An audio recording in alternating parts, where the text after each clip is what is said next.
Bueno, pues lo primero es, estamos muy agradecidos en Coneval por la presencia de estos panelistas, que la verdad es que tienen una amplia experiencia en el tema y nos da muchísimo gusto recibirlos por acá. Y sobre todo saber que son actores que han impulsado los ejes transversales de los temas que desarrollan desde sus dependencias, por lo cual les agradecemos muchísimo la participación en esta mesa de discusión.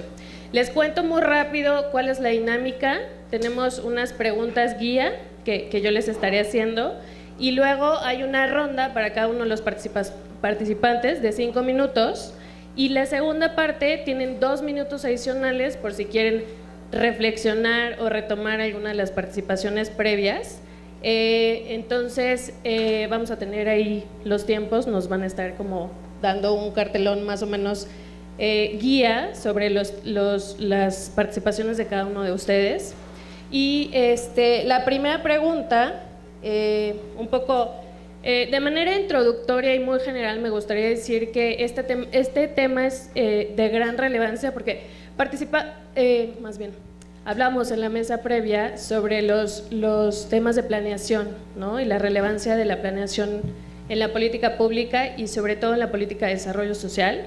Y en los ejes transversales básicamente pasan por todos los temas, lo cual supone una complejidad adicional.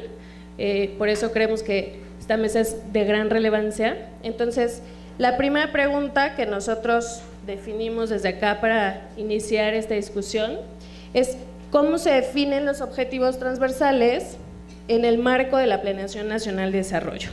Vamos a empezar por la derecha, entonces con Ricardo y luego seguimos con los demás participantes.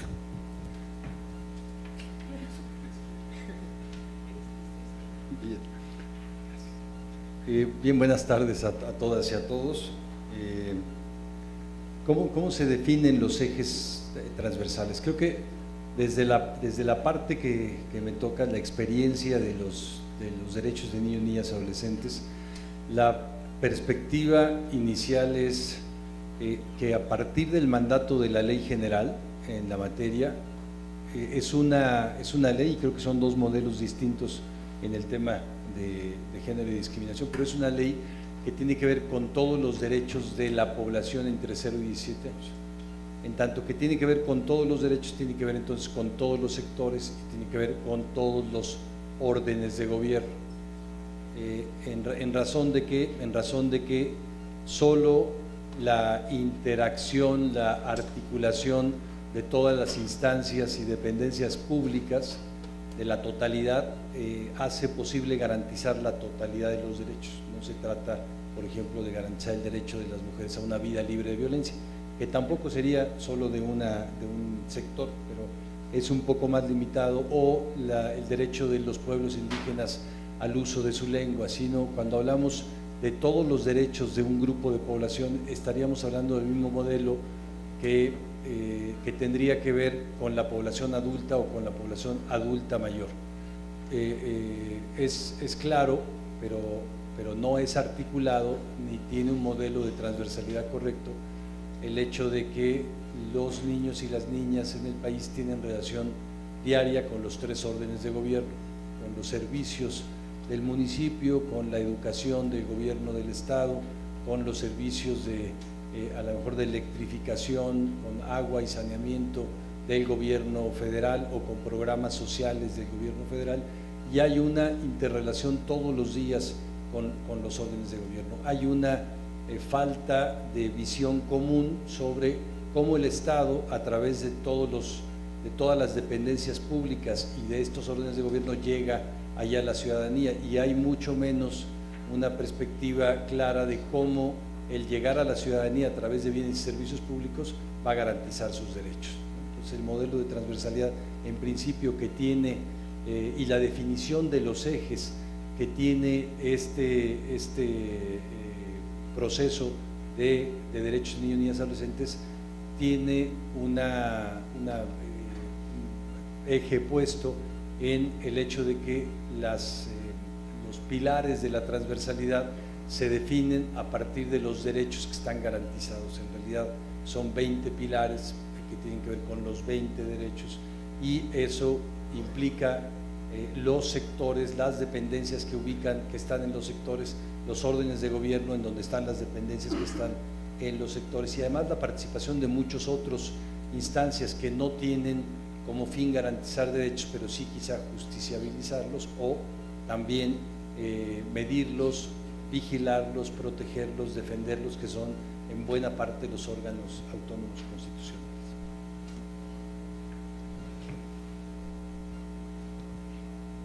Muchísimas gracias. Voy a aprovechar para hacer algunas preguntas derivadas de sus intervenciones. A lo mejor no es el formato que establecimos, pero un poco aprovechando esta intervención, me gustaría preguntarte ¿cómo hacemos para incorporar estos pilares, para incorporar la amplitud de los temas relacionados con la garantía de los derechos, con las acciones de los propios programas, con los ODS, por ejemplo, sin que perdamos como el eje rector de los temas transversales? Y la segunda intervención es para Ana Laura. Muchas gracias. En el caso de la igualdad entre mujeres y hombres, bueno, en México ya tenemos varios años, décadas, con el reconocimiento del derecho a la igualdad y de los derechos humanos de las mujeres. Nos basamos, ya tenemos una amplia también normatividad, empezando desde la Constitución, por mencionar algunas, bueno, la Ley de Igualdad entre Mujeres y Hombres, la Ley para garantizar una vida libre de violencia a las mujeres, la Ley de las Mujeres, cuando se crea en el 2001, y bueno, todo esto ha llevado a ya una especie de institucionalización en el Plan Nacional de Desarrollo, porque ya el Plan Nacional de Desarrollo actual incorpora como estrategia transversal la perspectiva de género. En esta estrategia transversal lo que se quiere es, o lo que se instruye, es que se incorpore la perspectiva de igualdad de género en las políticas públicas, en los programas, en los proyectos y los instrumentos compensatorios como acciones afirmativas en la administración pública. Entonces, esa es la manera un poquito como surge esta estrategia transversal. Y bueno, la estrategia transversal se define ya en el Proigualdad, en el Programa Nacional de Igualdad de Oportunidades y No Discriminación contra las Mujeres. Este programa transversal, que es uno de los programas derivados del Plan Nacional de Desarrollo, se define, se conforma de 6 objetivos transversales, 36 estrategias, 314 líneas de acción, que es obligatorio para el resto de los programas derivados del Plan Nacional de Desarrollo incorporar estas líneas de acción. Y efectivamente así se dio, ¿no? Bueno, eso se los platico en el siguiente punto.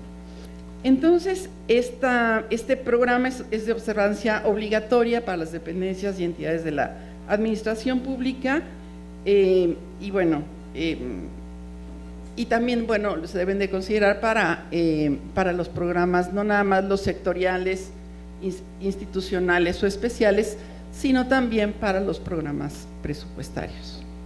Entonces, eso es más o menos como salió el enfoque transversal de perspectiva de género.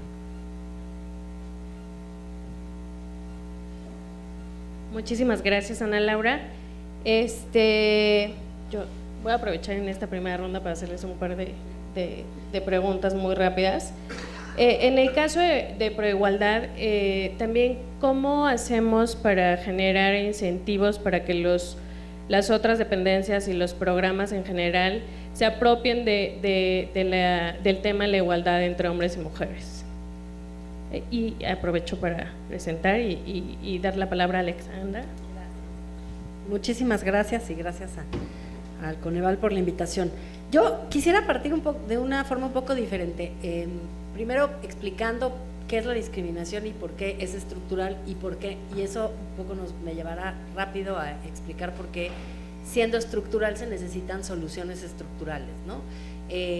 Decimos que es estructural porque por una parte es general, bueno, la discriminación es la negación, la obstaculización, la restricción de un derecho humano a una persona por pertenecer a un cierto grupo de población. Y esos grupos de población están en el artículo primero constitucional, sabemos con mucha claridad quiénes son los grupos históricamente discriminados. ¿Y por qué sabemos con tanta claridad? Con tanta claridad que incluso se pusieron en la Constitución, ¿no? Y es que esos grupos en desventaja no es que estén en desventaja de manera coyuntural por un momento dado, sino que están en ese lugar de discriminación por décadas, por siglos a veces, y la discriminación es reiterada, se encuentra institucionalizada, está inmersa no nada más en las prácticas cotidianas, sino muchas veces en la ley, en el diseño de las instituciones, en la forma en la que inercialmente trabajan las instituciones. También tiene raíces históricas muy profundas la discriminación, y entonces está también en la sociedad, ¿no? En los ámbitos familiares, en la calle, en la escuela, en la comunicación, en las relaciones laborales. Y además la discriminación lo que tiene detrás es que a través de los prejuicios y los estereotipos condenar a un grupo de personas a pues decir que ese grupo de personas no merece tal derecho, o es normal que ese grupo de personas no pueda acceder, por ejemplo, al trabajo, a través de una justificación que no es cierta, ¿no? Precisamente generando prejuicios y estereotipos sobre ese grupo de población, que finalmente lo que esconde son relaciones desiguales de poder. O sea, lo que tenemos detrás es un grupo dominante de recursos en términos del ejercicio del poder, en términos de la narrativa, que tiene sobre todos los demás grupos de población pues ventajas, privilegios, y que de manera consistente estamos, digamos, repitiendo en todos los ámbitos de la vida estas exclusiones. En ese sentido, y dada esa visión de la discriminación como un fenómeno estructural, pues la respuesta del Estado, no nada más por el artículo, no nada más por un deseo, digamos, moral o un compromiso ético, sino por una obligación legal, el artículo primero señala que el Estado mexicano no debe discriminar y que deben de generarse las medidas para la igualdad, y luego tiene especificidades como es el género o como son los grupos etarios que tienen sus especificidades, pero la regla general para el Estado es justamente que tiene la obligación todos los ámbitos, los niveles de gobierno, incluso la sociedad, de generar acciones para combatir la discriminación. Ahora, ¿cómo se hace eso? Pues si estoy diciendo que la discriminación es un problema estructural, pues hay que analizarlo todo, ¿no? Y suena entonces a que el problema público termina siendo un poco inmanejable. Entonces tenemos ahí el desafío como problema o como eje transversal, y con esto termino, de poder generar una definición de problema público que sí pueda tener una solución práctica y que no sea simplemente como una observación de un panorama desolador en donde decimos, bueno, pues si todo es discriminación, entonces no podemos solucionar nada. Y ahí lo que hemos hecho desde CONAPRED es un ejercicio muy concreto en el cual ha participado Coneval, el CIPINA y entre otras dependencias, que es poder acotar el problema de la discriminación como un problema público a obstáculos al acceso o al ingreso o a la obtención de beneficios, digamos, de grupos de población por ámbito. Y en ese entrecruce entre el obstáculo y el ámbito, lo que tenemos ahora, y si quieren luego voy más a fondo, es 8 ámbitos públicos: educación, trabajo, salud, seguridad social, acceso a la justicia, y también no necesariamente desde el punto de vista público, pero mercado de bienes y servicios, medios de comunicación, y su catálogo asociado de barreras, digamos, y obstáculos, o más bien de prácticas discriminatorias que obstaculizan, insisto, el ingreso o la permanencia de ciertos grupos de población a ese ámbito. Y gracias a ese panorama, lo que hemos podido lograr es hacer visible cómo justamente en cada ámbito de acción pública hay desafíos vinculados con la discriminación, pero que si vemos, pues son los mismos grupos de población que aparecen en situación de desventaja en todos esos ámbitos. Bueno, todavía tenemos tiempo para la segunda ronda, y aprovecho en esta participación para preguntarte un poco, en el caso de la no discriminación hay una complejidad adicional, que es, por una parte, cómo conceptualizamos el tema de la no discriminación, Y la segunda es cómo lo hacemos operativo, ¿no? Entonces, ¿cómo hacemos un tema como la no discriminación, un concepto más operativo para que también en general los programas y las otras dependencias que no están involucradas del todo se involucren en un tema de este calibre? Entonces, vamos a hacer una segunda ronda. En esta segunda ronda tienen 2 minutos. No sé si quiere empezar alguno de manera libre. O alguna, perdón. Bien, a ver, bueno, empiezo con la primera perspectiva que ponías: cómo incorporar acciones o cómo relacionar con los indicadores de los ODS, ¿no? Lo que yo planteaba en principio es el modelo de transversalidad en niñez y adolescencia es distinto del de género, o es distinto de otros, pero en principio el de género, en tanto que las mujeres han sido históricamente desaventajadas, ¿no? Sistemáticamente desaventajadas en todos los ámbitos, lo acaba de explicar Ale, pero los niños habían sido no solo eso, sino invisibilizados, es decir, no tomados en cuenta para efectos de las políticas públicas. Entonces, la gran mayoría de las dependencias del Estado mexicano podían asumir, y todavía siguen diciendo muchas, la niñez no es tema de mi dependencia. Yo digo, la niñez solo es tema de las dependencias que traten con personas o que trabajen para personas. Si no trabajan para personas no es su tema, pero entonces no sé, quizás los que hacen investigación de uranio en los satélites, pero si no, todo lo que hace el Estado mexicano tiene un efecto en la sociedad y tiene un efecto diferenciado por grupo etario, claramente, ¿no? Así como lo tiene por sexo, lo tiene por grupo etario, y la invisibilidad de esto ha hecho que de este grupo de población ha hecho que los derechos no están entonces organizados, las acciones no están organizadas para poder darle satisfacción a la posibilidad de que los niños vean garantizados estos derechos que ahora están reconocidos. ¿Cuál es el esquema?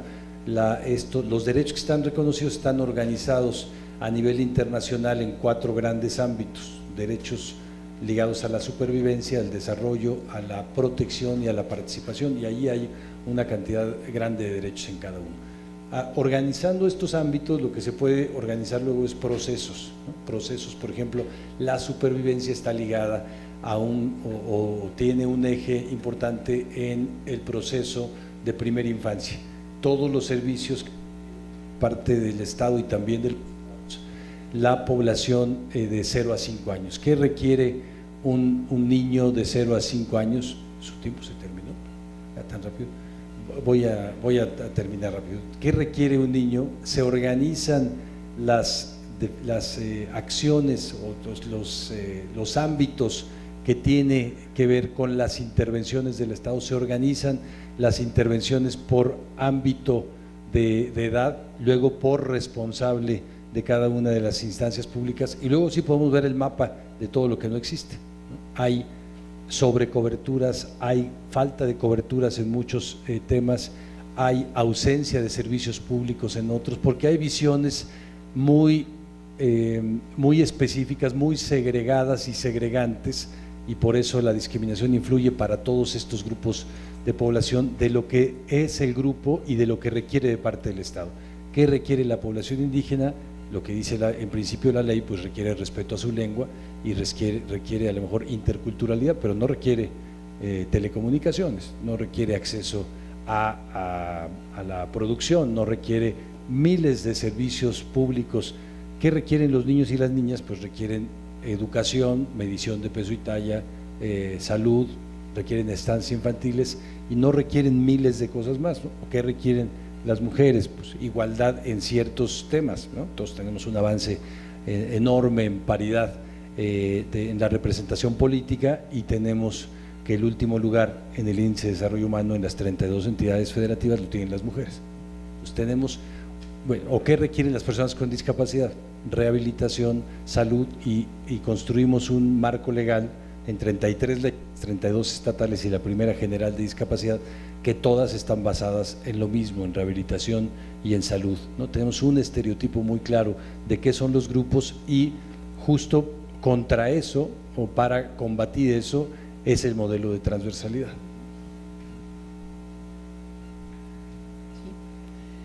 Sí. Me preguntabas cuáles eran los incentivos para apropiarse de la PEG por parte de los programas. Considero que un incentivo sí es el que estén en las leyes, que esté en el Plan Nacional de Desarrollo, nos ha ayudado mucho, el que Hacienda había puesto en sus lineamientos que los programas sectoriales tenían que apropiarse de las líneas de acción que venían en el Proigualdad, también nos ayudó. Por lo menos formalmente, no todos, de 30 programas, 21 sí bajaron algunas líneas de acción del Proigualdad, 9 no las bajaron de todas maneras, aunque estuviera normado por Hacienda, ¿no? Pero ¿qué es lo que pasa? Ya las bajaron y después decimos, bueno, ¿y qué han hecho al respecto? Y entonces ahí nos enfrentamos a la realidad de que pues no habían hecho nada, ¿no? En el primer año después del Proigualdad. ¿Qué tuvimos que hacer? Bueno, tenemos los instrumentos de la Política Nacional de Igualdad son primero el sistema de igualdad, en donde se reúnen todas las dependencias para acordar las acciones que van a seguir, el Proigualdad y la observancia de la CNDH, que es quien está observando el cumplimiento de la ley. Bueno, en el sistema de igualdad, el sistema de igualdad es un sistema bastante formal, que se reúne cada 3 veces al año, pero es un sistema muy tradicional, o sea, van y se plantean algunas cuestiones. Entonces nos dimos cuenta de que eso no era suficiente. Lo que hicimos fue hacer mesas sectoriales. Bueno, primero hicimos una plataforma en donde todas las dependencias tenían que registrar todos los avances que tenían en las líneas de acción que se les habían asignado, ¿no? Entonces, igual pasó la primera experiencia de la plataforma, nos dimos cuenta que algunas dependencias no reportaban, otras sí reportaban, o quien reportaba no estaba tan seguro de lo que hacía otra parte de esa dependencia. Entonces decían, no sé, en la línea 1 o 1.2 no hicimos nada y nosotros sabíamos que esa dependencia sí lo había hecho. Entonces empezamos a hacer estas mesas en donde decíamos, bueno, va a venir la Secretaría de Gobernación. Pero la Secretaría de Gobernación es un mundo de personas y de direcciones generales y unidades y demás. Entonces hacíamos justamente esas mesas para que la misma dependencia viera qué estaba haciendo dentro de la misma dependencia en favor de las líneas de acción del Proigualdad. Entonces, pues eso ha sido un trabajo titánico de mujeres y de todas las dependencias, pero bueno, esa es la única manera que hemos tenido de sensibilizar, convencer, pues que sí tienen que hacer las cosas que les está mandatando el Proigualdad, ¿no? Sí, ayuda muchísimo definitivamente que esté en la normatividad, pero si el trabajo de coordinación, sensibilización, toma de acuerdos es intensísimo y súper necesario. Muchas gracias. Bueno, yo diría, abonando quizá esto, y queda clarísimo que en género tienen como 30 años de experiencia más que digamos que en otras agendas, que estamos apenas superando una visión asistencialista respecto a muchos grupos de población, ¿no? Pero yo sí diría que, o sea, para hacer operativo el problema de la discriminación, lo que hicimos fue justamente hacer este catálogo de prácticas por ámbito, y eso nos falta todavía socializarlo. Estamos, digamos, en proceso de terminar ese proceso, Pero lo que quería decir tiene que ver con lo que acaba de decir Ana Laura y también con lo que dijo Ricardo. Tú mencionaste los ODS. Yo creo que el primer incentivo tendría que ser que el Estado mexicano se proponga acortar brechas de desigualdad en lugar de tener 80,000 indicadores que terminan siendo como de proceso, ¿no? ¿Cuántos oficios mandaste? ¿Cuántas veces te reuniste? ¿Cuántos comités técnicos creaste? Que al final yo lo podemos ver con el tema de las mujeres. O sea, el tema de violencia contra las mujeres tiene muchísimas instituciones, alertas de género, esfuerzos institucionales importantes, y hay una cantidad de feminicidios aterrador en el país. Ricardo lo menciona mucho con el tema de violencia contra niñas y niños, que es un tema también muy invisibilizado pero enormemente preocupante. Las personas indígenas, hablantes de lengua indígena, no tienen acceso a los derechos. 0 jóvenes indígenas monolingües, 0 se gradúan de la secundaria, que es educación básica.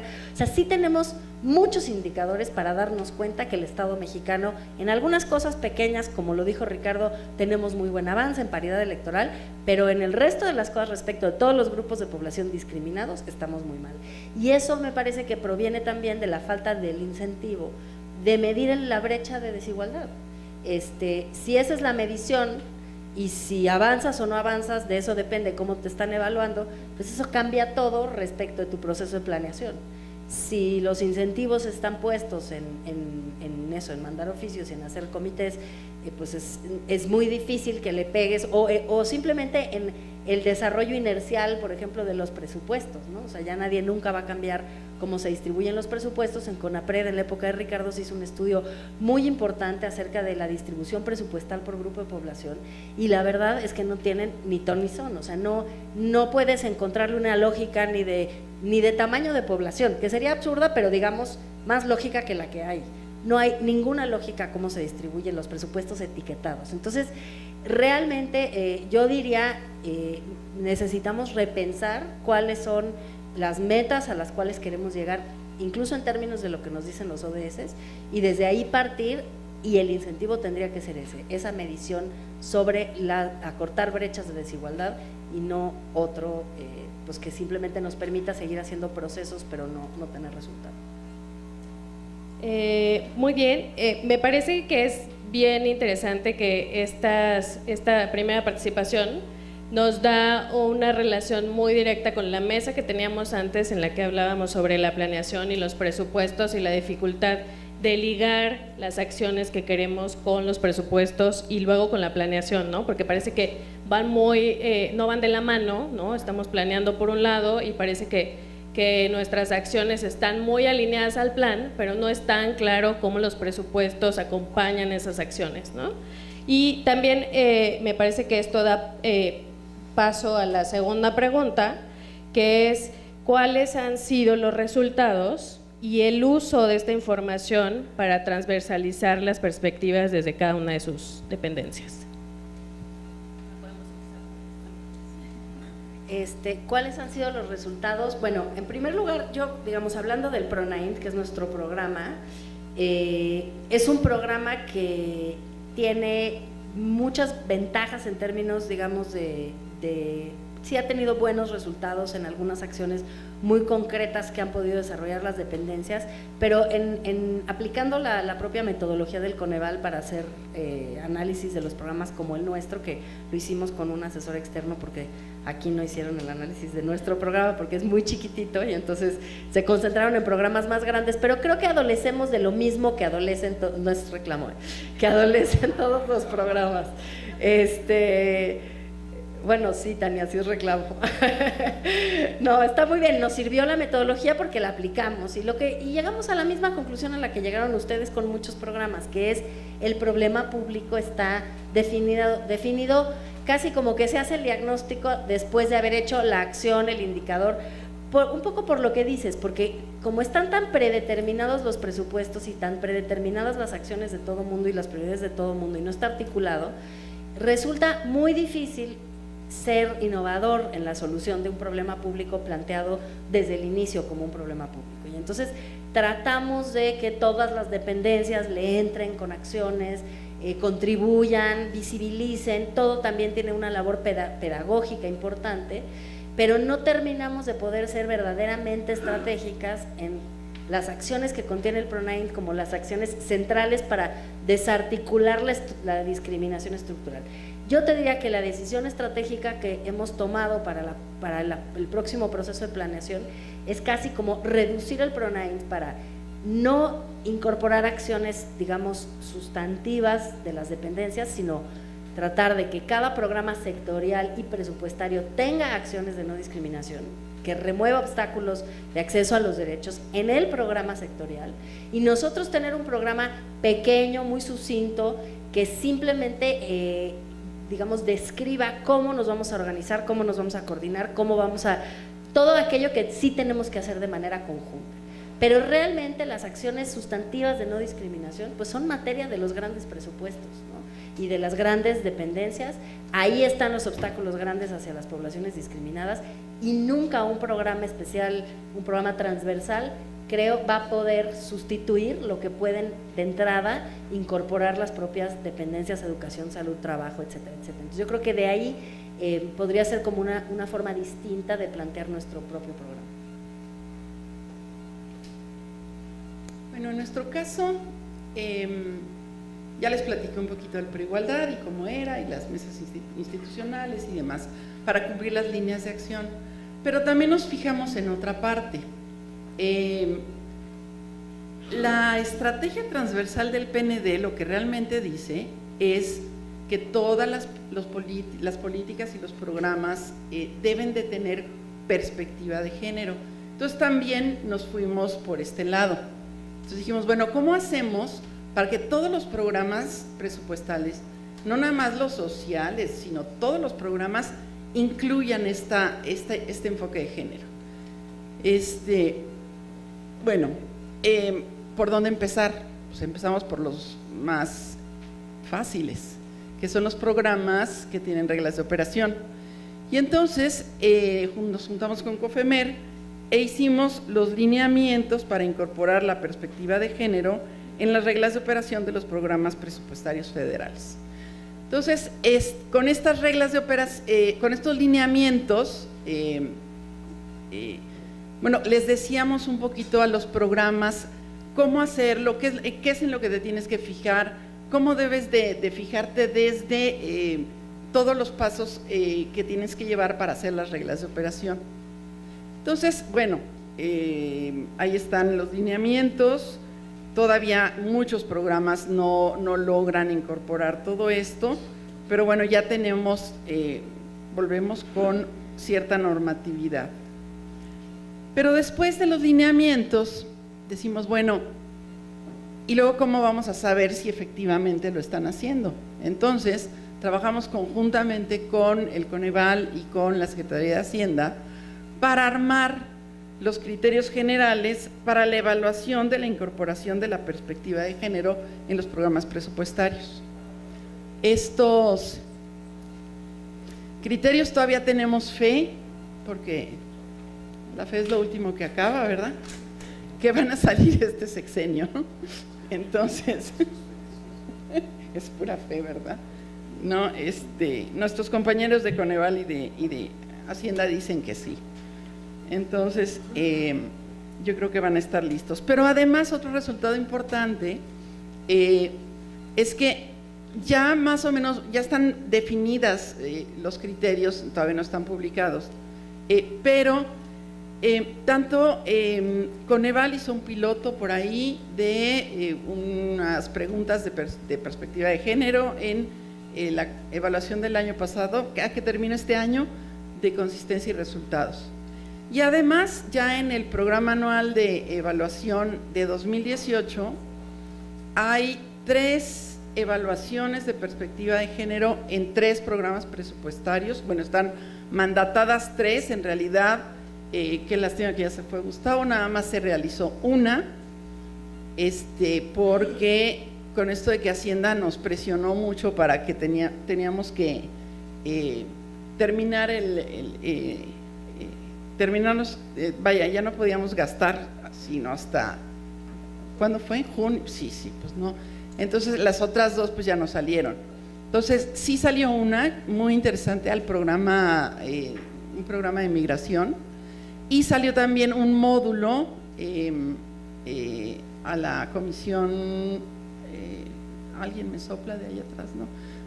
No, a la CEAF. Esa. Entonces, bueno, vamos medio avanzando. El reto es efectivamente consolidar estas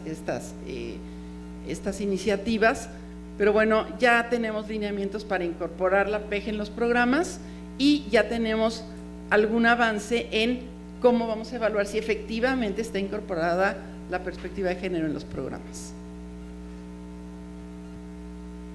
Bien, bueno, habida cuenta de que este modelo es mucho más joven, lo que voy a decir es de qué nos hemos dado cuenta respecto de la ausencia de transversalidad y después algunos avances a partir de esas constataciones.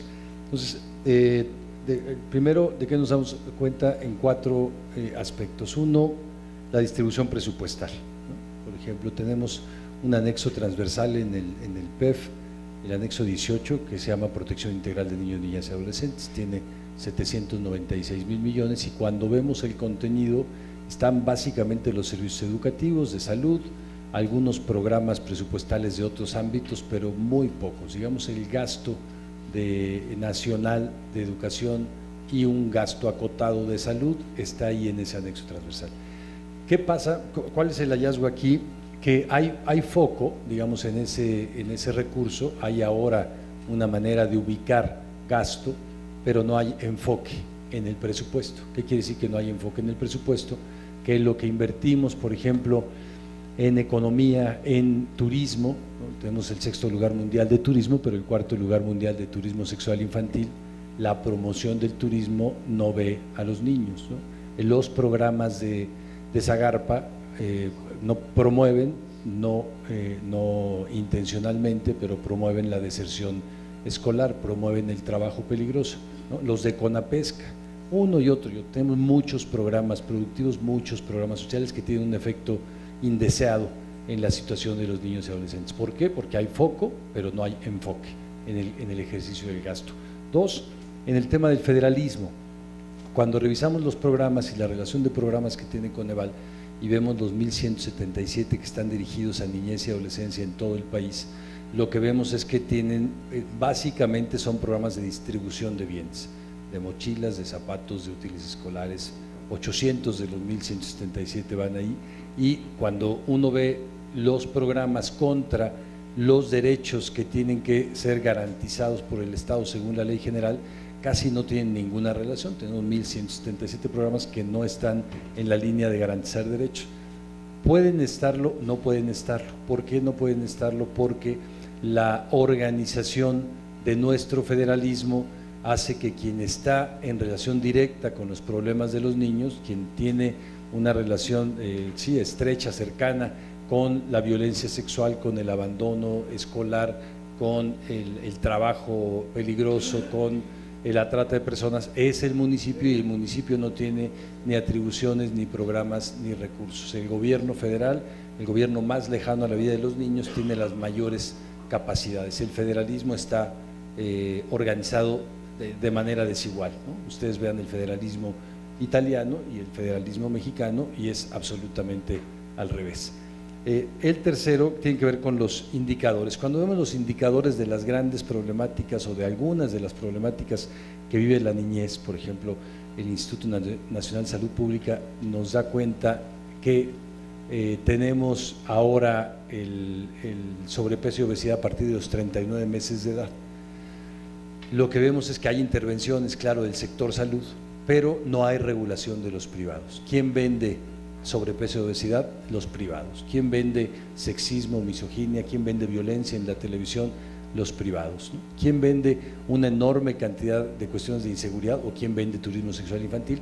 Los privados. ¿Quién vende también ilegalmente el crimen organizado? Son privados ilegales, pero son los privados.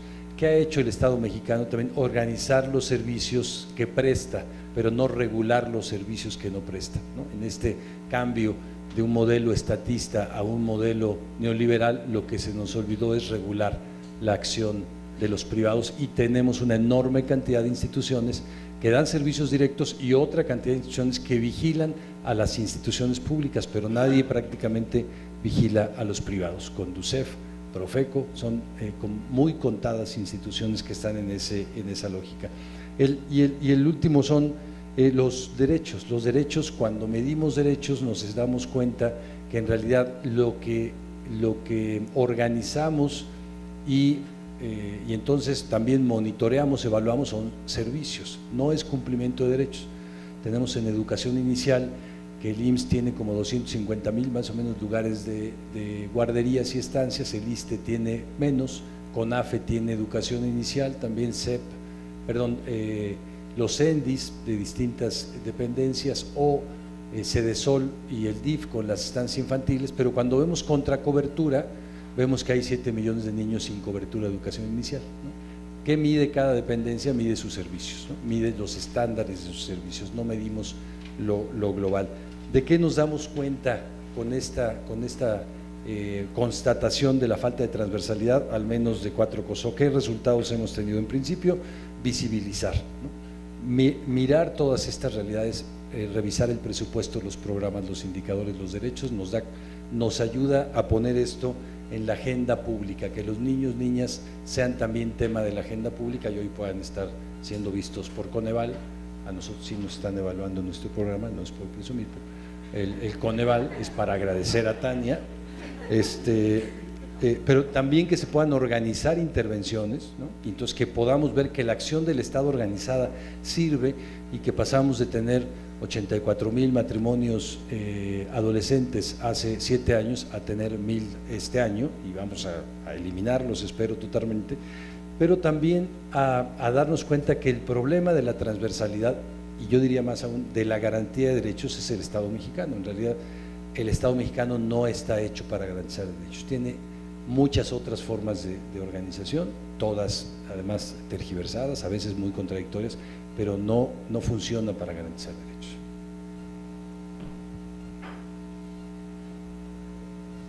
Muchísimas gracias por esta intervención. Esta vez voy a hacer una pregunta general que creo que va a aplicar para todos los casos, y voy a aprovechar para decir que en Coneval nos hemos enfrentado cada vez más a los temas transversales, y digo nos hemos enfrentado con toda la literalidad de la palabra, porque claramente cuando hicimos estos ejercicios para identificar qué programas tenían algún componente de no discriminación, pues lo primero que nos encontramos era cómo hacemos operativo y cómo medimos si es que tienen o no un componente de no discriminación, ¿no?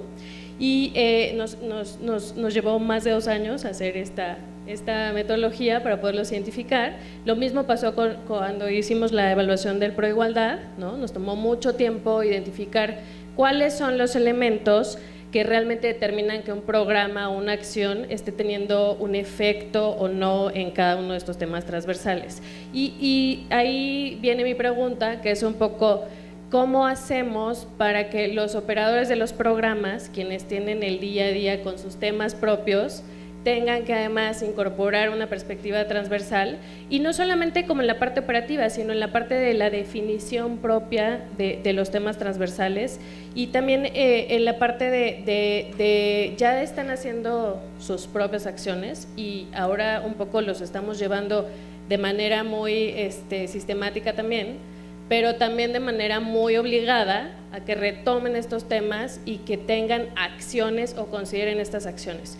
Y a veces no están preparados, ¿no? O no son especialistas en estos temas transversales. Entonces, mi pregunta es, ¿cómo hacemos que los operadores no se vuelvan especialistas, pero estén acompañados de las transversales y adopten estos temas y con toda la relevancia que implican, ¿no? Y mi segunda pregunta es un poco relacionada con lo que comentabas, Ricardo, que es esta práctica de tenemos cada vez más anexos transversales que pues en un sentido ideal parecen que son muy propios y que tienen ahí al interior acciones muy puntuales para problemas complejos de los transversales, pero no parece que estén alineados, ¿no? Por ejemplo, en el caso de Proigualdad, no parece que estén alineados al Proigualdad, ¿no? Nosotros hicimos una evaluación en 2012 del anexo transversal y lo que encontrábamos era que había ahí acciones de todo, ¿no? Y no parecía que estuvieran realmente destinadas a la igualdad entre hombres y mujeres. Entonces, ¿cómo hacemos también para que esos anexos se liguen a los temas transversales y tengan realmente un efecto en el problema que estamos queriendo atender? Bueno, a ver, yo creo que lo que dices es muy cierto y es parte, digamos, la perspectiva, creo que tiene que ver todo con lo que dice Ricardo. O sea, el problema es muy esencial respecto de cómo se hace la planeación y cómo está concebido el tema de derechos humanos en el Estado. En términos de la igualdad y la no discriminación, es el propósito, yo diría casi del Estado mexicano, que todas las personas tengan los mismos derechos. O sea, no estamos hablando de un problema marginal a los grandes problemas nacionales, no estamos hablando de agrégale un capítulo a tu programa para que metas a los grupos. Si sumamos mujeres, niñas y niños, adultos mayores, personas con discapacidad, personas de la diversidad sexual, migrantes, refugiados, pues es la mayoría de la población. Entonces, un poco la invitación a quienes hacen planeación, digamos, sectorial, es a partir de una mirada desde la diversidad para cambiar la manera por completo en la que se hace la planeación.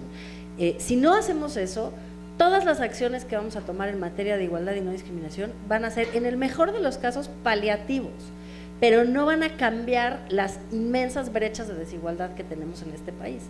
Si queremos cambiar las brechas de desigualdad y queremos construir una sociedad igualitaria, sí tenemos que cambiar la manera, el punto del que partimos. Entonces, yo diría, nosotros hemos empezado a acumular, y me recordó Ana Laura que claro, hay que hablar de las herramientas con las que contamos. CONAPRED está construyendo, y vamos a sacarlo en unas semanas, un sistema nacional sobre información en materia de no discriminación. El primer gran problema que nos dimos cuenta es que no hay información desagregada apropiada.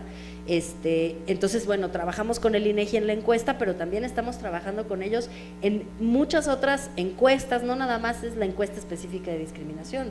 La encuesta de agricultura tiene que ver con discriminación y todas las encuestas que se levantan tienen que ver porque los impactos son diferenciados por grupo de población. Entonces, es importante que en la generación de información, los registros administrativos, incorporemos una perspectiva de desagregación de datos, primero para tener la información de cómo estamos impactando a la población en general. Los grupos no son grupos, son la población en general, pero vista desde el enfoque de que no todo el mundo recibe la política de la misma manera, ¿no? Y lo segundo, pues son más herramientas más prácticas. También hemos pasado por un proceso similar a las mujeres, un poquito atrás, digamos, en el tiempo, vamos un poquito menos avanzadas. También tenemos lineamientos para los programas presupuestarios y tenemos ahí una serie de cursos, de herramientas, de capacitaciones, de guías, protocolos, etcétera. Pero creo que, digamos, lo central es que estos temas de los que estamos hablando no son temas marginales a los temas centrales, no es que hagan una cosa más en lo que hacen diario, es que lo que hacen diario lo hagan de una forma diferente. Totalmente de acuerdo. Sí, lograr cambiar ese enfoque sería, pues creo que el objetivo de quienes trabajamos por la igualdad, ¿no? No es una, claro, no es una carga adicional, no es una monserga de ahora ya vienen aquí con CONAPRED y hay mujeres y luego el CIPINA, no hombre, sí, y adultos mayores y bueno, la consolidación de los enfoques transversales debe ser pues algo en lo que tenemos que pensarlo muy bien y hacer las cosas de otra manera. Nos preguntabas con qué mecanismos contamos, sí, ¿verdad? Algo así. Nosotras tenemos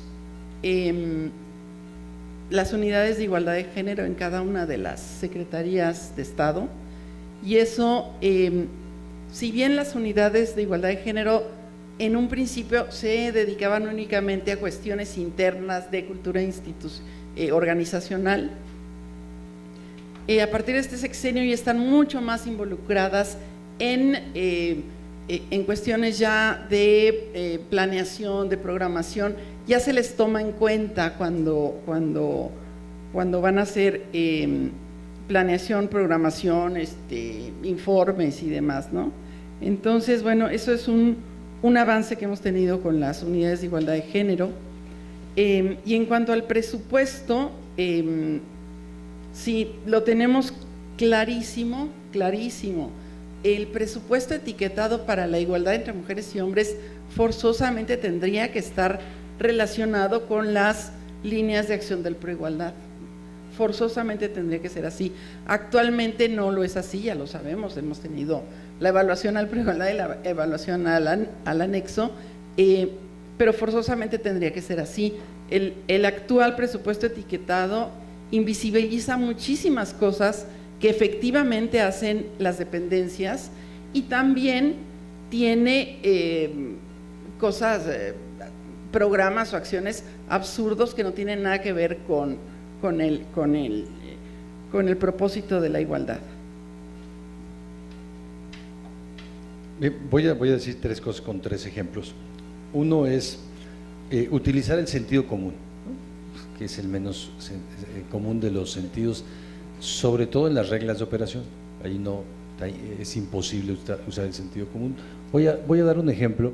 Nosotros tenemos en el país que hay poco más de 40,000 niños y adolescentes que mueren cada año. De esos 40,000, casi un poco más del 60% mueren en el primer año de vida. Tenemos una mortalidad de 12.1 niños por cada 1,000 que nacen, que mueren, y si seguimos esta tendencia vamos a llegar a una tasa de 9.5 en el año 2025, que es la misma que tenía Chile en el año 1999, ¿no? Con un indicador que nunca ha dejado de mejorar, además. Pero bueno, estas 24,000 muertes son más, ustedes saben, que los homicidios que tuvimos el año pasado y que vamos a tener este año. Mueren más niños en el primer año de vida, 85% de ellos por causas prevenibles. 13,000 de ellos mueren por falta de atención adecuada en el embarazo y durante el parto. Lo que dice el sector salud es que esas 13,000 muertes, al menos 13,000 muertes se podrían evitar si las mujeres van a tiempo a consulta y tienen una atención adecuada en el parto y en el primer mes de vida. ¿Cómo hacemos que vayan al hospital? El sector salud está de clínica para adentro, digamos, ahí trabaja, salvo unidades móviles, pero el país tiene cobertura de salud más o menos suficiente para estos 2.4 millones de niños que nacen cada año, pero no tiene capacidad el sector salud de ir a donde están las mujeres embarazadas, a las localidades. El sector salud no, pero Zagarpa va todos los días, Cedesol va todos los días, van los comedores comunitarios, van a poner los pisos firmes, el cuarto rosa, la televisión analógica. El gobierno federal, el gobierno estatal y el gobierno municipal van todos los días a donde viven las mujeres embarazadas, pero nadie va por ellas, ¿no? Nadie les dice vayan al sector salud porque hay un riesgo obstétrico. Esa no es su chamba. Podemos ver muchos programas públicos en donde el Estado tiene capacidad, pero el Estado ha ido encajonando al servidor público a decirle tú, tu meta, tu indicador, tu ejercicio presupuestal, y no voltees a ver nada más.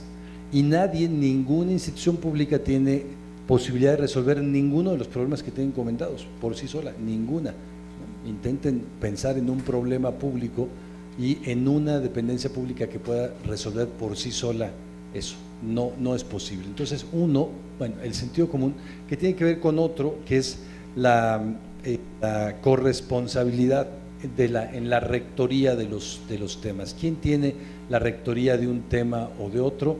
¿Quién tiene la responsabilidad de la mortalidad infantil? ¿Quién es el dueño, el responsable de esa situación? Pues cuando vemos las causas de la muerte, uno pensaría que es en principio el sector salud, ¿no? Pero si son caminos no transitables, bueno, también son caminos y puentes federales, pero también los locales, y son las secretarías de comunicaciones, y son los municipios, pero también hay falta de electrificación, falta de agua y saneamiento, hay problemas de nutrición, y hay una enorme cantidad de lista en donde uno dice la mortalidad infantil tiene como 100 dependencias públicas responsables atrás, ¿no? Pero alguien debe tener la rectoría, porque no es que todos somos responsables.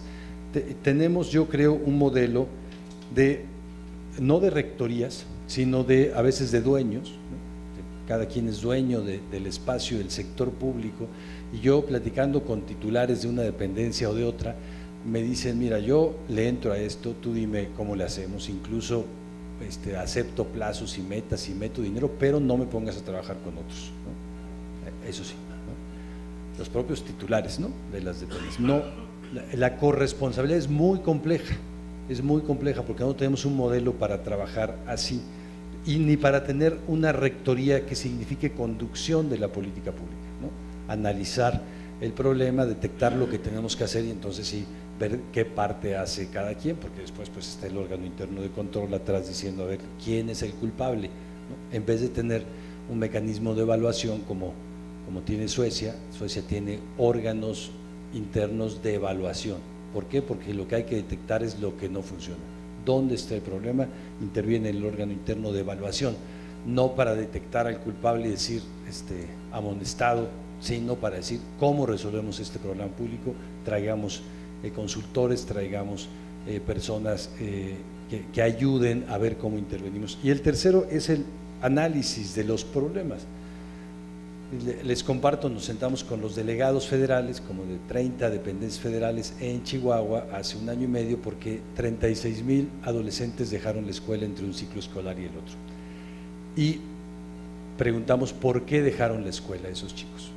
Entonces, dieron una serie de hipótesis al aire los delegados: problemas de violencia, disfuncionalidad familiar, el narco rodeando las escuelas, matrimonio infantil, falta de movilidad social, falta de perspectivas, migración, etcétera. Dijeron la falta de las dificultades en el proceso de formación de la identidad adolescente, etcétera. Y cuando vemos para qué sirven nuestros programas públicos, para eso, ¿no? Entonces tenemos becas, tenemos transporte escolar, tenemos útiles escolares, y veíamos los 10 programas contra las 10 hipótesis, ninguna corresponde. Medimos los programas, lo que sí hacemos es medir si los programas reparten los procesos, ¿no? Los resultados, pero además no intervenimos a analizar la problemática, porque ¿de quién es la deserción escolar?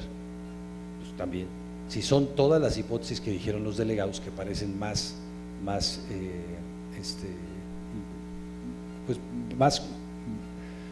importantes o más ligadas a la realidad que lo que dicen los programas públicos, entonces hay una corresponsabilidad, hay una serie de instituciones públicas que tienen que ver con eso, y instituciones sociales, no solo públicas, instituciones, sectores sociales, políticas familiares que no tenemos una política, nunca hemos tenido un ministerio de familia ni políticas familiares. Entonces yo creo que eso, la corresponsabilidad de la política pública, la rectoría, el ver, utilizar común y el análisis contra las problemáticas, sí son algunas de las cosas que nos tocan a los servidores públicos. Esto da pauta a la tercera pregunta, que yo la voy a decir textual, pero además voy a aprovechar para, aprovechando esto que mencionabas, Ricardo, para hacer una pregunta adicional que discutíamos también en la mesa previa, porque es un tema que desde Coneval nos ha preocupado mucho, porque evidentemente es un problema que no hemos podido resolver.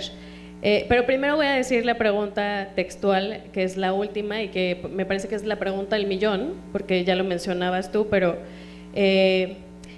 es cómo articular los enfoques transversales a los objetivos de los programas sociales, ¿no? Que además yo aprovecharía para incluir una que discutíamos en la mesa previa y a lo largo del día, que es cómo hacer para que las dependencias, tanto transversales como las dependencias de la Administración Pública Federal, se coordinen, ¿no? Y cuando digo se coordinen, me refiero a realmente haya acciones que atienden un objetivo en común, que haya un objetivo definido y no sea solamente un tema de nos reunimos o si hay 10 actores es mejor que si hay 3, cuando en realidad a veces es mejor que haya solo 3 porque son los 3 que pueden tomar esas decisiones. Pero ¿cómo hacemos para incorporar, por un lado, la articulación de los programas y las políticas y del presupuesto, yo diría, y por otro lado, para coordinarnos entre dependencias que pueden ser iguales y que entonces una dependencia puede decirle a la otra, pero ¿cómo me vas a decir tú qué tengo que hacer yo? ¿No?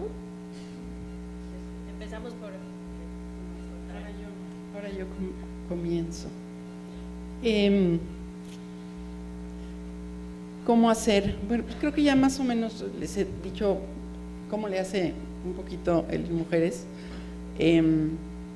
¿Cómo hacer para que nos coordinemos? Es difícil y reitero, si está en la normatividad es un poco mejor, ¿no? Es un poco mejor. Luego nos enfrentamos también con los autónomos, porque dicen, no, pues eso es para la administración pública y yo como soy autónomo hago lo que quiera. Entonces sí tenemos un problema también ahí. Entonces ahí tenemos que convencer y convencer y convencer y convencer. Por cierto, en el Mujeres a mí me toca jugar con los autónomos, pero son lindos. La articulación, sí me toca INEGI y Coneval. Bien. Hay un problema con la articulación y lo veíamos en la mesa pasada. Por ejemplo, nosotros tenemos que sacar inmediatamente el programa transversal de perspectiva de género porque es un insumo para los demás programas, para los sectoriales.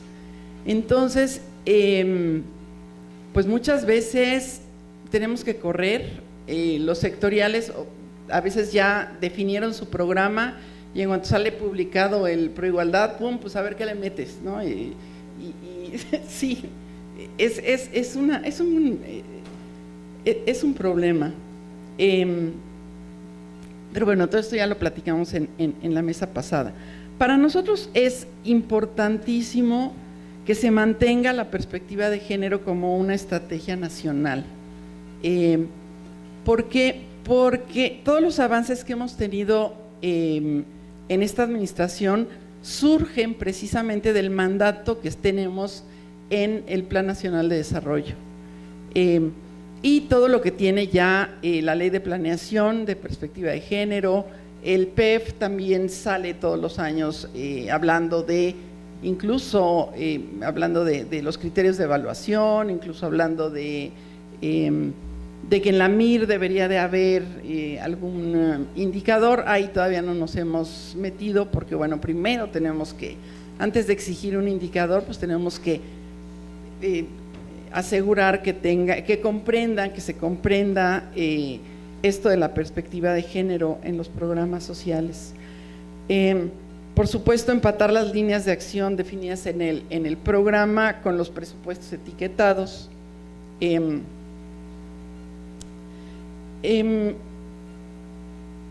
Y bueno, consolidar también la incorporación de las evaluaciones de perspectiva de género en el programa anual de evaluación en el PAE. Esta es también fundamental, hemos avanzado, pero no lo hemos logrado consolidar. Capacitar equipos de evaluación en metodologías con perspectiva de género, también es otra cosa muy importante. Desarrollar, y esto sí le correspondería a LIN Mujeres, un estándar de competencia para equipos evaluadores de políticas y programas con perspectiva de género.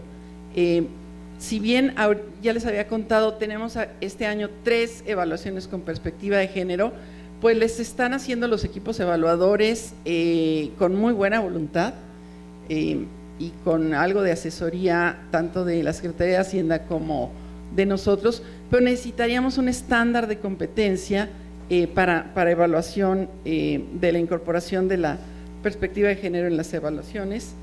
Y bueno, también establecer las pautas para evaluaciones con perspectiva de género, con enfoques interseccionales.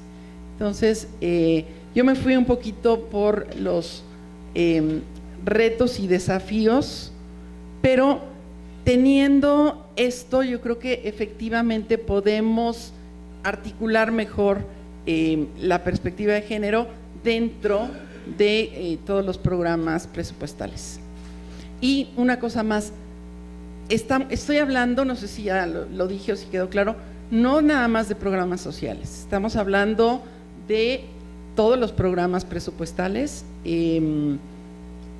aquí hemos tenido una, nos ha escuchado muy bien la Secretaría de Hacienda, y efectivamente de todos los programas que están ahorita en evaluación con perspectiva de género, 3 son programas no sociales. Entonces, también entender esto, ¿no? Como lo decía Ricardo, no nada más los programas que van a población directa tienen un impacto diferenciado para mujeres y hombres, y por lo tanto un impacto en la igualdad, sino en realidad son todos los programas con los que cuenta la administración pública. Bien, bueno, primero voy a decir 2 cosas por las que yo creo que no se puede lograr, y después 4 intentos de que sí se pueda lograr. Primero por el hecho de que los programas sociales, de alguna forma, a mí me parece que gráficamente son la ambulancia que va recogiendo a los heridos que dejan el modelo económico. Y no hay articulación entre los programas sociales y el modelo económico, y ahí no hablo solo de los programas económicos gubernamentales, sino el proceso económico de la iniciativa privada y también el proceso global. Entonces, ahí creo que hay una parte donde en principio el intento de la transversalidad tendría que ir a programas sociales, más programas económicos, más regulación de la acción privada. Avanzamos muy lentamente, y en realidad no avanzamos, si vemos, en el lapso del tiempo avanzamos, pero en realidad no avanzamos con la potencialidad con la que podríamos, porque el país sí tiene mucha capacidad para avanzar mucho más, aún con los recursos económicos existentes, yo creo. La segunda es porque la transversalidad está pensada justamente para aquellos grupos que son desaventajados en el acceso al ejercicio de derechos y libertades, básicamente. No hay una transversalidad para los hombres adultos en este país, para los varones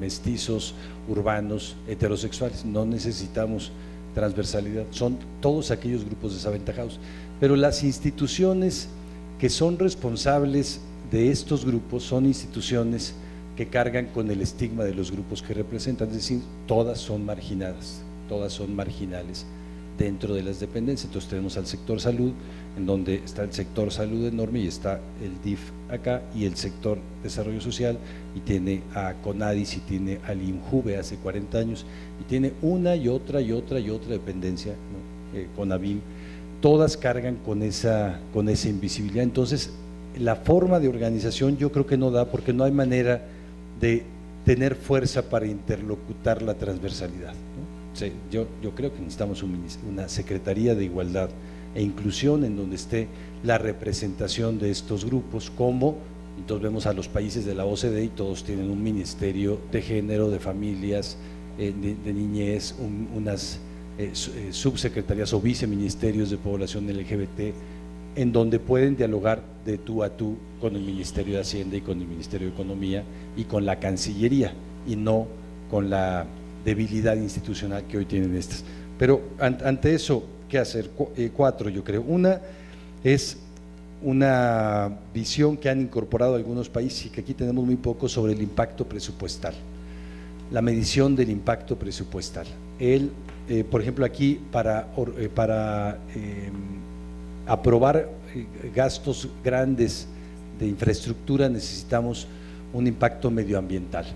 Una dependencia pública tiene que dar cuenta de eso. Debería también de dar cuenta de un impacto en accesibilidad, y entonces Hacienda no tendría que soltar dinero si no hay el impacto de accesibilidad medido.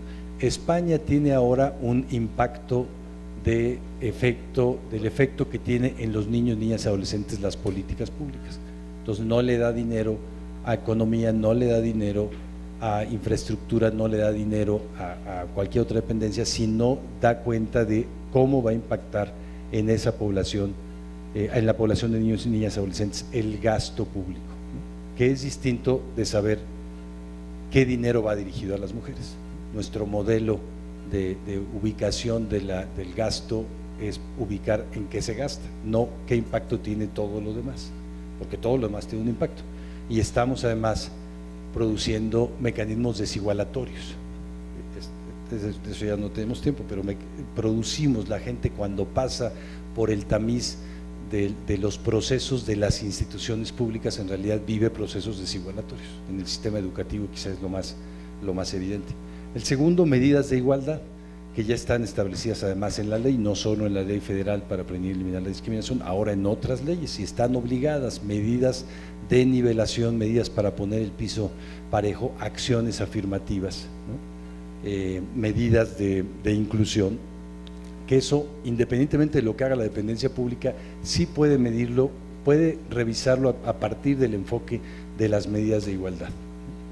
Y para la planeación eso podría ayudar mucho. Otro, yo sueño en que tengamos un día un Coneval de la interseccionalidad, en realidad una evaluación de la interseccionalidad, porque lo que tenemos son una enorme cantidad de bienes y servicios que van dirigidos a un grupo o a cierta problemática, para un componente, para cierto sector, pero no ven la interseccionalidad.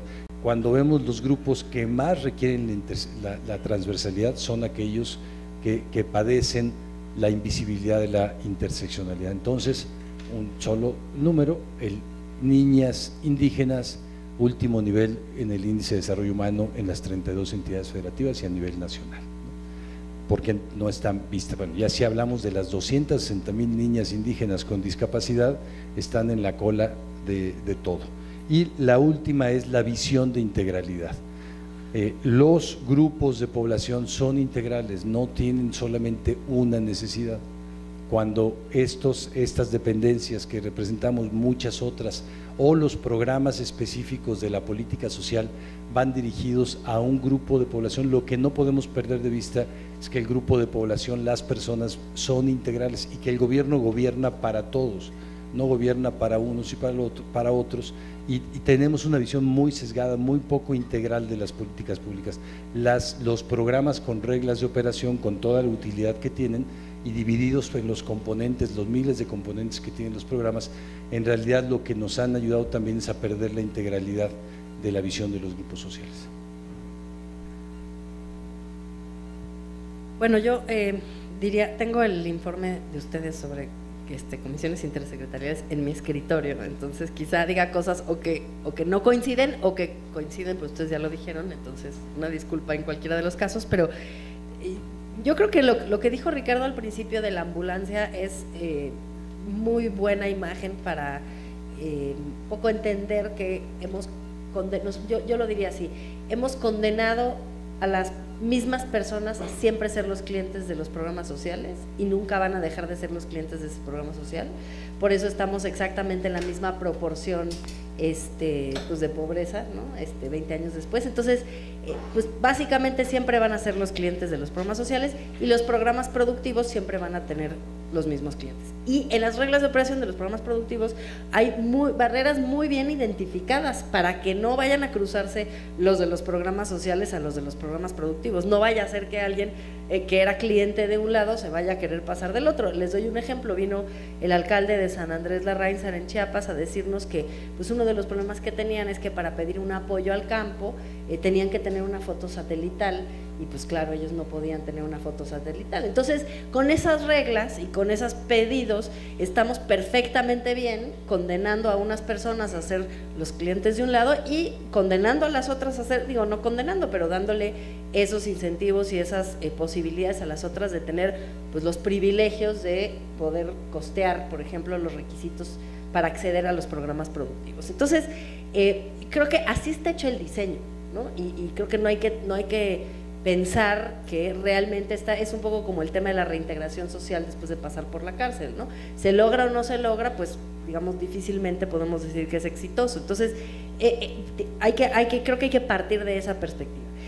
Creo que hay hay dos temas sobre los que a mí me gustaría enfocarme. Uno es la parte más sustantiva y el otro la parte más como operativa. Yo diría, desde la parte sustantiva, no equivocarnos. El problema de la fragmentación es un problema que va a generar brechas de desigualdad para siempre. Siempre que haya ese nivel de fragmentación, por ejemplo, de la seguridad social, va a haber discriminación. No hay manera de superarlo. Entonces, En primer lugar, pensar que todo lo que pueda ser una política universal se tiene que convertir en una política universal de entrada. Y eso no quiere decir, porque a veces se dice, bueno, pero es que si es universal, entonces la calidad, no. O sea, universal en términos de la mayor cobertura, la cobertura amplia, pero además una cobertura que tenga incorporados los criterios, digamos, de derechos humanos, de accesibilidad, pertenencia cultural, etcétera, etcétera. Pero creo que la universalidad debe de estar en la mira. Dentro de la universalidad, siempre, por supuesto, habrá algunas brechas de desigualdad. Yo digo son las menos cuando hay universalidad de la política real. Y este enfoque, y ahí pueden entrar las medidas para la igualdad que dice Ricardo, o sea, tener una política universal que tenga a su vez incorporadas ciertas medidas hechas ex profeso para cortar brechas con grupos específicos que no van a tener acceso a eso, pero lo que quiero decir es, la medida de acción afirmativa no va a suplir el problema que genera tener IMSS, ISSSTE, ISFAM, Pemex, y luego el DIF y el no sé qué, 220 sistemas de seguridad social en el país. O sea, eso nunca con ninguna cantidad de medidas para la igualdad, digamos, de medidas de acción afirmativa vamos a lograr suplir la inmensa problemática que genera la fragmentación.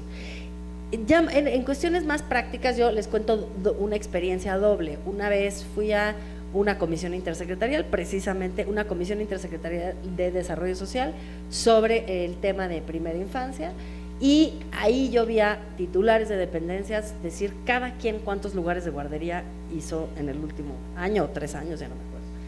Nadie nunca dijo cuántos se necesitaban. Ya dejemos otras preguntas importantes de quiénes las necesitan y en dónde están. Nunca hubo alguien que dijera esta es la meta y ahora sí diga cada quien cómo está contribuyendo con la meta, ¿no? No había eso, había como cada quien hace lo que el residuo de su presupuesto le permite. A mí me sobraron 10 pesos, entonces bueno, pues creas ahí 3 lugares más de guardería, pero el problema genérico no es de nadie, que es lo que decía Ricardo, ¿no? No nos terminamos de hacer cargo que la falta de guarderías, por poner solo un ejemplo mínimo de la gran problemática de la seguridad social, pues es un problema del país, ¿no? Y el Estado mexicano debería de responder como Estado, no cada quien desde su pequeña trinchera. Y por otro lado, me toca asistir con CIPINA, organizada por CIPINA, a su subcomisión, ya no sé cómo se llama, de primera infancia, ¿no? Y yo veo todo lo contrario. Entonces, no es una comisión intersecretarial, no van los secretarios, sí va el secretario de salud, nunca ha faltado, ya voy, nunca ha faltado el secretario de salud, y lo que hay ahí es lo contrario, un compromiso de todas las partes que se sientan alrededor de la mesa, con 3 o 4 acciones muy concretas para mejorar la primera infancia en México. El enfoque es muy distinto, y es también mucho más agradable a esas sesiones que a las otras donde cada quien dice lo que hizo, pero nadie sabe a qué estamos resolviendo, ¿no?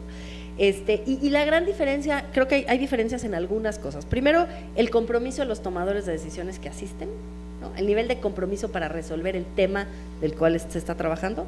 Veo también la presencia de la sociedad civil y de los organismos internacionales en cada reunión. Y no es que cambien y que a veces mandan no, o sea, siempre va la misma gente, y la gente que va son los titulares de organismos internacionales de ciertas dependencias, no todos los titulares, pero gente que sí tiene poder de decisión.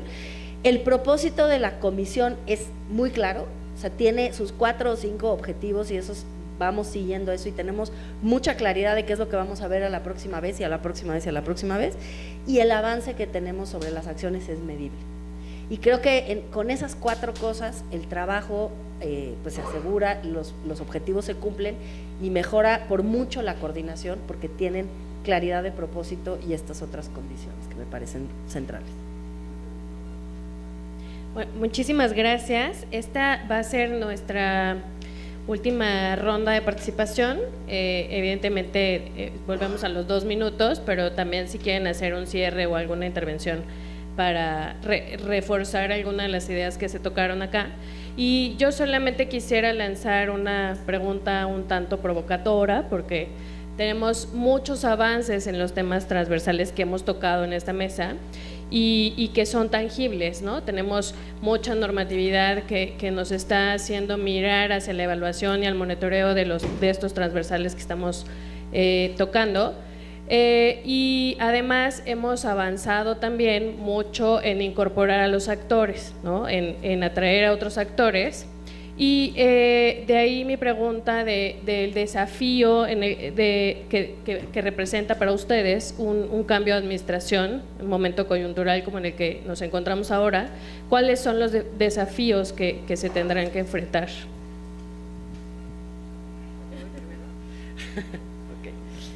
¿Cuáles son los desafíos? Pues yo creo que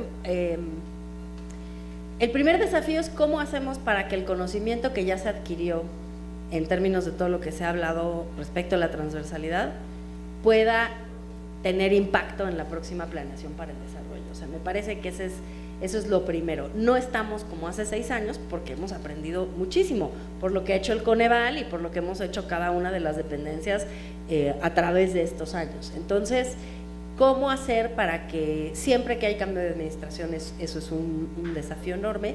Pero creo que hay digamos, dos cosas que juegan a nuestro favor. La primera creo que es que hay posicionamiento distinto de ciertos temas, y me parece que eso es una gran ventaja. O sea, digamos, por hablar del Coneval, por ejemplo, pues Coneval ha hecho muy buen trabajo en posicionarse de manera muy clara y con mucha legitimidad, y creo que nadie va a dejar de ver lo que dice Coneval, eso esperamos. Pero creo que los actores sociales acompañan, ¿no? Y eso también es muy importante en esta cuestión de la legitimidad. Y la otra es también tratar de superar una transición que puede ser, no porque sean de un partido o de otro, en general todas las transiciones a veces son peores las del mismo partido, ¿no? Toda transición también puede implicar como que pasó el tsunami, se llevó todo y hay que volver a empezar desde cero, ¿no? Y yo creo que esa otra buena oportunidad pues es la Agenda 2030 para el desarrollo. O sea, ahí hay algunos de estos propósitos muy claramente establecidos, hay un compromiso transeccional del gobierno mexicano, hay una serie de instituciones internacionales que están presentes en México que le dan seguimiento al tema, algunas dependencias transversales y no transversales que han pues digamos adoptado y se han hecho conscientes de esto, se ha hecho un trabajo a nivel local y a nivel municipal con resultados muy disímiles, como pasa muy frecuentemente en nuestro país, regionalmente no es igual, pero sí creo que eso nos da un ancla hacia el futuro de ponernos una serie pues de metas y tratar de ir hacia adelante. Entonces yo diría la Agenda 2030 es un buen marco de acción para seguir adelante y aprovechar el conocimiento que ya se tiene. Bueno, yo ya había hablado de los desafíos, creo que me adelanté a tu pregunta, te leí la mente, pero voy a mencionar algo que dijo Ricardo hace un momento, que lo ideal, creo que eso dijiste, sería una Secretaría de Igualdad e Inclusión. Híjole, yo creo que no, me parece que una Secretaría de Igualdad estaría a la par que cualquier secretaría, y entre pares pues las secretarías casi no se hablan. También se diluiría el efecto que tenemos separados, ¿no? Todo el mundo pues medio le hace caso a CIPINA, medio le hace caso a CONAPRED, medio le hace caso a mujeres, pero tenemos un protagonismo separado que jalando por diferentes partes creo que es mucho más efectivo que estar como subsecretarías de una secretaría par de todo el resto de las secretarías. Pero bueno, ese es lo pensé así a bote pronto, seguramente Ricardo ya lo ha pensado más, pero como de entrada como que no me late. Y bueno, los desafíos, mantener la perspectiva de género como estrategia nacional, y bueno, sí, tener mejores presupuestos etiquetados, anclados perfectamente a los programas transversales, ¿no?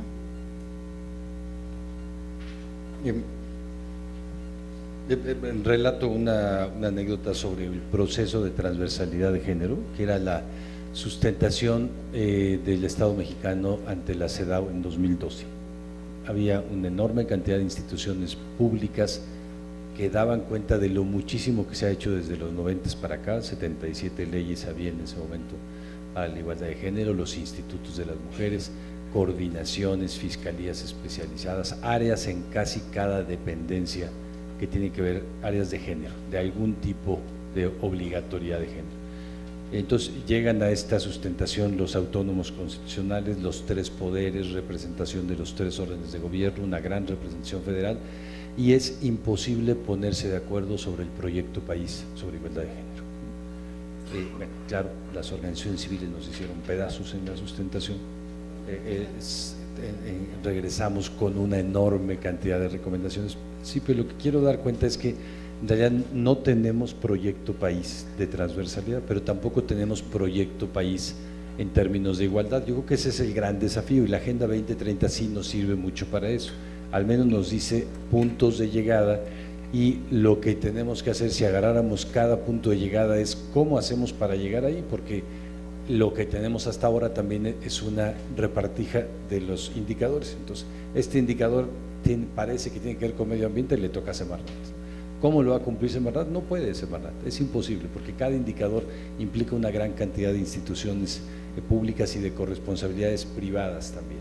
Entonces, el proyecto país para el cual tenemos 2030, para el cual también para efectos de la Agenda de Niñez y Adolescencia tenemos el 25 al 25, para poder darle eso, y es un tema sí de voluntad del nuevo gobierno, relevancia política a la transversalidad. Esto es darle relevancia política a la igualdad, en realidad. Cuando digo los países que tienen un ministerio así y funcionan, me faltó decir una cosa: la igualdad es el horizonte de su democracia. La igualdad sí está por encima incluso de lo que dice la Presidencia de la República. Tienden a eso, trabajan para eso, no solo a la legalidad, ¿no?, a la igualdad.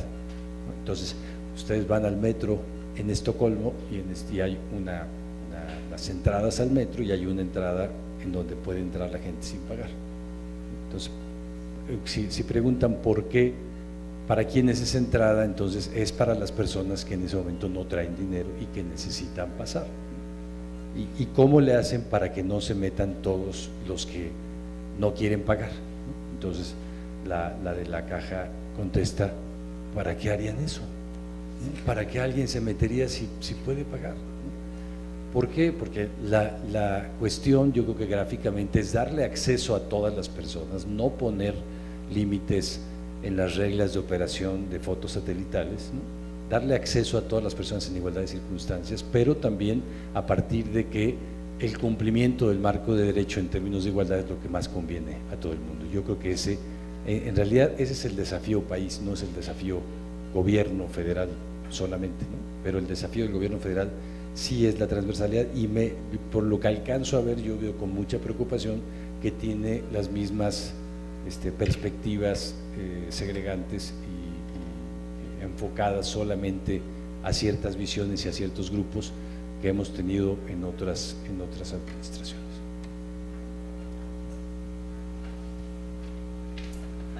Les agradezco muchísimo por esta discusión que ha sido muy enriquecedora, y sin más abro el micrófono a preguntas. No sé si haya preguntas. Por aquí hay 1, 2, 3 y cerramos. ¿Está bien?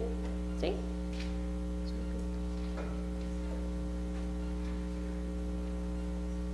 Por ahí ya va el micrófono para allá. Un segundito.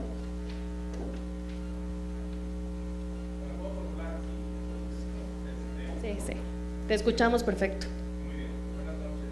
Soy Soberanis de la Secretaría de Salud. En torno a la transversalidad en los programas, yo tengo una propuesta que les quisiera compartir, y si está en su interés escuchar su opinión.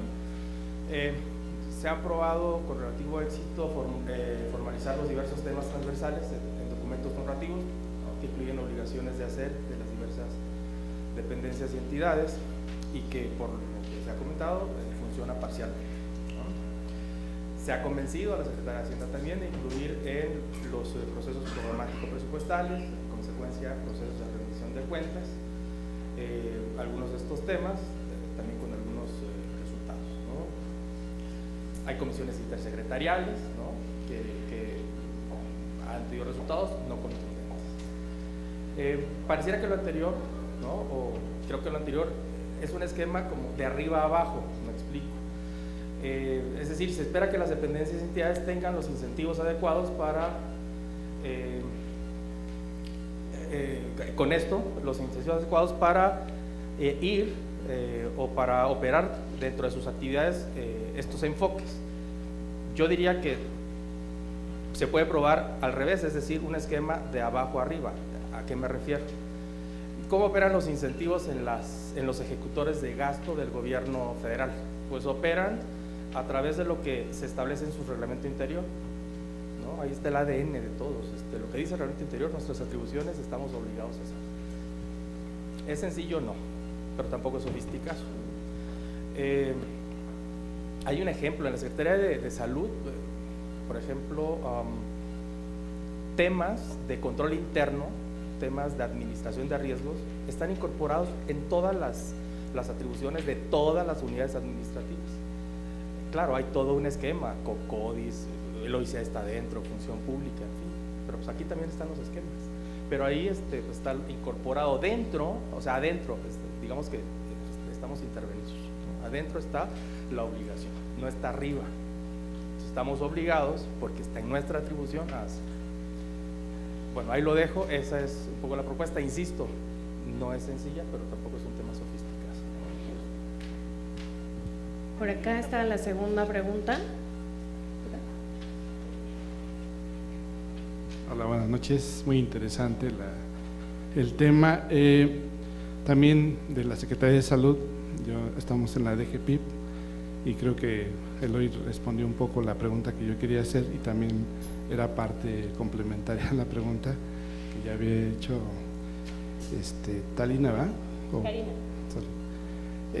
Bueno, entonces mejor voy a poner un comentario. La Secretaría de Salud en 2018 tiene un presupuesto de 122 mil millones de pesos, es decir, igual al de 2017 prácticamente, y menor en 11 mil millones de pesos comparado con 2016.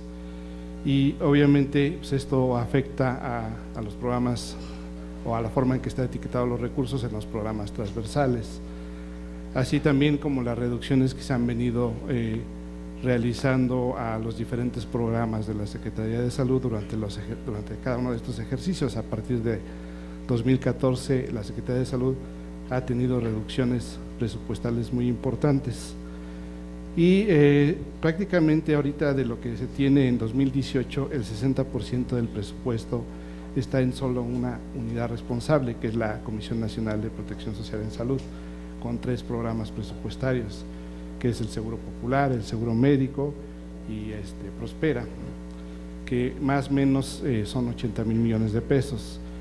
Y adicionalmente otros 20 mil millones de pesos están en servicios personales que son transversales en todos los programas presupuestarios. Es decir, aproximadamente en estos 2 rubros o 2 grandes rubros hay 100 mil millones de pesos de los 122 mil millones que tiene la Secretaría de Salud. Más o menos 20 mil millones de pesos están en los demás programas presupuestarios, que son los que más intervienen en todos los programas transversales o a los que se les da más seguimiento puntual a través de indicadores. La Secretaría de Salud ahorita tiene aproximadamente 270 indicadores en las 25 matrices de indicadores que tenemos en los programas presupuestarios que tienen MIR, obviamente. Y bueno, la Secretaría de Salud participa en 11 programas transversales que tiene la Administración Pública Federal y por ejemplo, una sola unidad responsable, que es la Comisión Nacional de Equidad y Género y Salud Reproductiva, tiene participa en 7 programas transversales. Entonces, esta complejidad de los recursos y de cómo están destinados en cada uno de los diferentes rubros también hace muy complejo que se puedan etiquetar en cada uno de los programas transversales. La pregunta que yo quería hacer y que además complemento a la pregunta que ya habían formulado es cómo hacer precisamente que las unidades responsables de los programas presupuestarios su transversalidad en diferentes temas, sobre todo decirles que su propio presupuesto que ellos tienen están etiquetados en diferentes programas transversales y que no es un recurso adicional. Normalmente piensan que es un recurso adicional, incluso los programas transversales también piensan que es un recurso exclusivo para ese programa transversal. Entonces, bueno, pues ahí yo creo que ya de alguna forma ya están contestados las atribuciones. Sí, hay que verlos, hay que estarles convenciendo, como también ya lo habían comentado, estar convenciendo y estar duro atrás de ellos, ¿no? Ese es mi comentario y una pregunta. Gracias. Gracias. Por ahí tenemos una tercera pregunta y cerramos para que nos contesten amablemente nuestros participantes. Gracias. La pregunta es para InMujeres, y la recomendación sería para las otras dos transversalidades.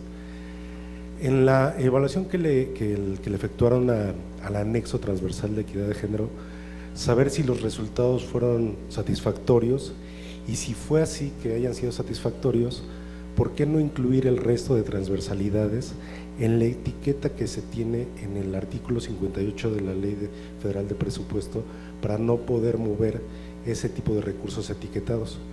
Y si son negativos los resultados de esta evaluación respecto a la etiqueta de recursos de género, ¿por qué no quitarle ese candado a la ley para efecto de flexibilizar el presupuesto?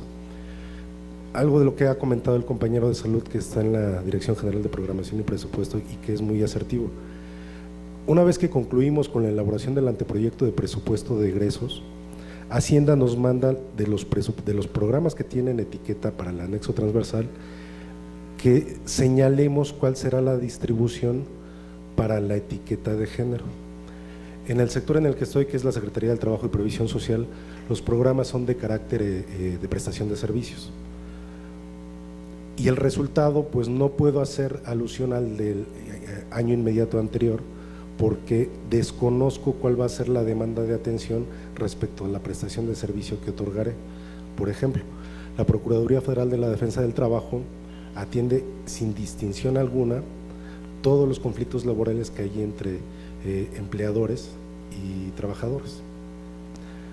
La etiqueta como tal y la metodología es 50 y 50, porque al final del ejercicio es hasta cuando yo sabré cuál fue el número real de atención de un género en particular. Antes no. Y sin embargo, en otros programas presupuestarios puede ser de que yo en una inspección del ámbito federal encuentre en un centro de trabajo a un menor de edad que previamente ya fue discriminado y que además es niña y es género. Y sin embargo no tengo etiqueta de recursos, porque también sería muy aventurado etiquetar recursos para una inspección federal del trabajo cuando mi intervención es meramente al centro de trabajo. Y sin embargo, si me encuentro a esta niña, que ya de entrada es vulnerable, muy probablemente puede ser de un sector indígena, ya es niña, ya tiene discriminación, tengo el protocolo para poderlo canalizar a un área específica, inclusive al Ministerio Público, si es el caso. Y sin embargo, hay una contribución para la equidad de género. Entonces, valdría la pena valorar si la etiqueta real del presupuesto que se tiene hoy en día es eficiente para venta respecto al quehacer institucional de cada dependencia en materia de equidad de género y en las demás transversalidades. Y sí comparto lo que se ha comentado, hace falta mucha articulación respecto a la coordinación intergubernamental que debiera tener la Administración Pública Federal. Gracias. Muchísimas gracias. ¿Alguno de ustedes quiere iniciar? Ana Laura. Bueno, voy a contestar la pregunta de nuestro compañero de Secretaría del Trabajo. La evaluación del anexo para la igualdad se realizó al anexo de 2012, ya es un poco antigua, y efectivamente la evaluación fue, los resultados de la evaluación es que los programas y las acciones etiquetadas en las erogaciones para la igualdad en realidad no eran recursos que estuvieran contribuyendo a la igualdad entre mujeres y hombres, y se encontraron cosas como compra de papel de baño, compra de sillas de ruedas, porque pues, compraban, es lo que decían, sillas de ruedas y etiquetaban la mitad, porque dicen, pues yo creo que la mitad va a ser para mujeres. Entonces, la idea es que los recursos para la igualdad no son recursos o no deben de ser recursos que se utilicen en mujeres. O sea, en ese sentido, el que atendamos y que no sepamos que si va a ser mujer o hombre, bueno, eso ya está, es claro que no es un recurso destinado a la igualdad. El recurso destinado a la igualdad es precisamente aquel que está contribuyendo a disminuir la desigualdad entre mujeres y hombres. Entonces, serían, por eso decíamos, tendrían que estar vinculados específicamente a las líneas de acción que se definan para el Proigualdad. Si el Proigualdad define que hay una línea de acción, no sé, me imagino, voy a decir cualquier cosa, créditos especiales para vivienda, para mujeres con condiciones X. Bueno, entonces las dependencias que puedan tener un programa que esté dando esa acción afirmativa, esa preferencia, tasa preferencial a mujeres, ese sí es un recurso etiquetado, pero el que se esté atendiendo a mujeres y a hombres en cualquier cosa que no tiene ninguna intención de mejorar la igualdad, pues no. Hemos trabajado con la Secretaría de Hacienda, hemos conversado mucho acerca de este tema y bueno, esperamos comunicarle a la siguiente administración la importancia de que efectivamente el recurso etiquetado sea recurso etiquetado para mejorar las condiciones de igualdad entre mujeres y hombres. Yo sobre el tema del recurso, y es así en un minuto, digamos, me preocuparía mucho que el recurso etiquetado fuera el recurso para las mujeres. Pues más bien la mitad del presupuesto debe ser para las mujeres, ¿no? O sea, creo que ese es, o sea, pero refleja, lo digo así tan burdamente porque refleja justamente el problema de la transversalidad y eso que les decía del punto de partida. O sea, si pensamos que el recurso etiquetado es lo que nos vamos a gastar en las mujeres, pues no, que no etiqueten, o que etiqueten la mitad, ¿no?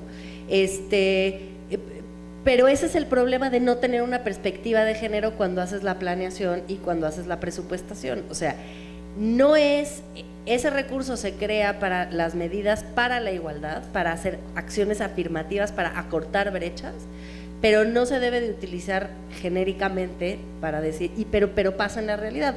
Tú vas y dices, oye, hay una problemática muy seria con los jóvenes indígenas monolingües que no asisten a la escuela, y te dicen, ve a la CDI.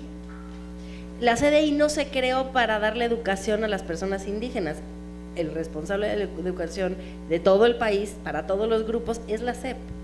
La CDI y las instituciones específicas por grupo y los presupuestos etiquetados se crean porque hay desigualdades, pero no termina siendo esa la lógica. La lógica termina siendo exactamente la de que la ventanilla, si tienes discapacidad, es el CONADIS, la ventanilla si eres mujer es el INMujeres, la ventanilla si eres niña o niño es el CIPINA, y no una responsabilidad de las grandes carteras, de los grandes presupuestos, de los grandes programas, con unas pequeñas instituciones que estén supervisando esos grupos pequeños de población, que se quedan esas brechas que hay que acortar y que estén actuando estratégicamente.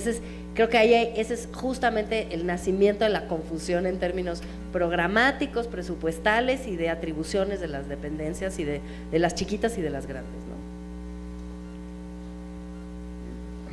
¿no? No sé si alguien recuerda aquí los 5 ejes del Plan Nacional de Desarrollo, supongo que la gran mayoría, ¿no? Pero ¿alguien recuerda el resumen de los 5 ejes? ¿No? la Secretaría de Hacienda.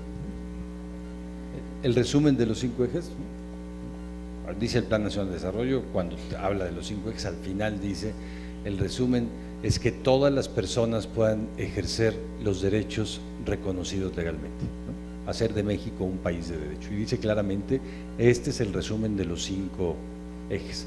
¿Por qué comento esto? Porque en realidad la planeación que deriva del Plan Nacional de Desarrollo, cuando se desenvuelve en los planes sectoriales, los transversales, los especiales, etcétera, etcétera, las acciones, las reglas de operación, el cumplimiento de la meta, en realidad pierde totalmente el foco. En buena parte yo creo que ese es un problema, porque en México no tenemos una Secretaría de Planeación, y desde que desapareció la Secretaría de Programación y Presupuesto, que esa no era tal cual su tarea, pero sí programaba, no solo ingresaba y egresaba, la Secretaría de Hacienda se convirtió en el planeador, pero la Secretaría de Hacienda no planea. En realidad no tenemos planeación. ¿Qué pasa? Pues que hace que funcione la Secretaría de Hacienda, no es tu culpa, pero como una vicepresidencia, ¿no? Pero una vicepresidencia de distribución presupuestal, no de planeación. Sí tendríamos que tener una, pero de planeación. Y entonces la presupuestación, la evaluación, el ejercicio del recurso, etcétera. Yo creo que sí tenemos ahí un problema estructural grande. Segundo es que no presupuestamos para garantizar derechos, sino para resolver problemas. Carencia alimentaria, Coneval dice tal nivel en tales zonas del país, entonces hacemos la cruzada contra el hambre y hacemos la Estrategia Nacional de Inclusión, y uno y otro programa, pero esos programas al final son costo. ¿Por qué? Porque uno puede medir carencia alimentaria, pero también puede medir peso y talla de niños, y puede medir desnutrición crónica, ¿no? Y no solo, la carencia alimentaria según Coneval baja, pero tenemos 1.5 millones de niños con desnutrición crónica, menores de 5 años. ¿Por qué tenemos esas diferencias tan brutales? Pues en parte porque yo coincido con del DGPIP de salud, no tenemos prioridades de gasto, ¿no? Las prioridades de gasto no están puestas en donde tienen que estar, y le doy un ejemplo que me parece patético. De los 20, usted dice que hay 20,000 millones de pesos para el ejercicio ya de programas directos al final. La anterior legislatura se gastó 3,000 millones de pesos, esos 500 diputados, solamente en gastos de gestión, ¿no? Tienen una bolsa de 20 millones cada uno anuales para gastos de gestión, que son como para responderle a la ciudadanía que votó, y más bien para preparar la próxima elección. 3,000 millones de pesos. Cuando vemos el anexo transversal 18 y vemos que tiene 796,000 millones de pesos, y aparecen 30,000 millones más cada año, en donde está la disminución es en el seguro de nueva generación, se llama también, seguro médico siglo XXI, en las escuelas de tiempo completo, en la inclusión educativa, en el tamiz metabólico, etc. Todo lo que va directo a la población.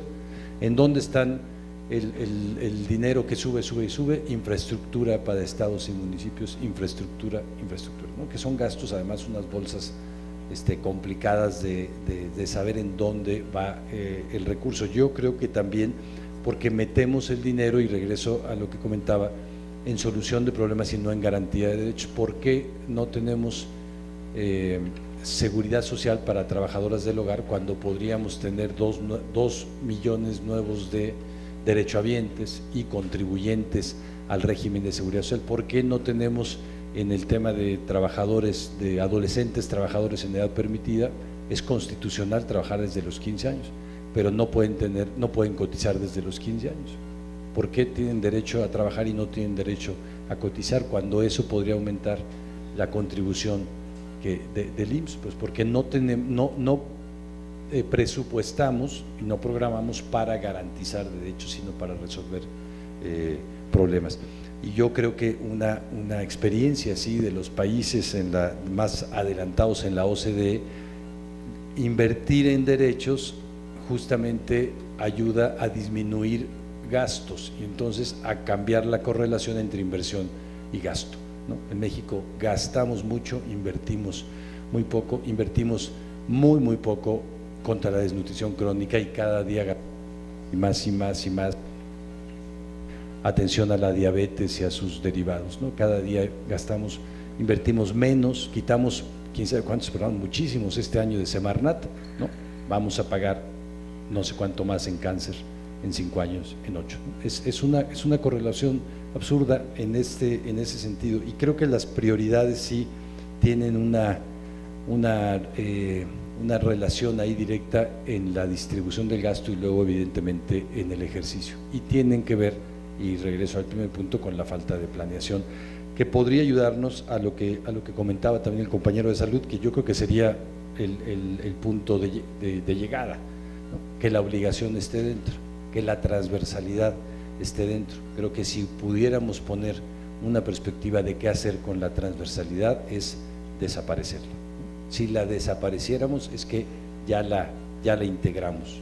Por eso es el ejemplo de la transversalidad para la población de varones adultos en este país, no la necesitamos, está muy transversalizado, ¿no? Necesitamos que desaparezca porque ya este Estado funciona de igual manera, en igualdad de condiciones para todos los grupos de población. Muchísimas gracias a nuestros panelistas.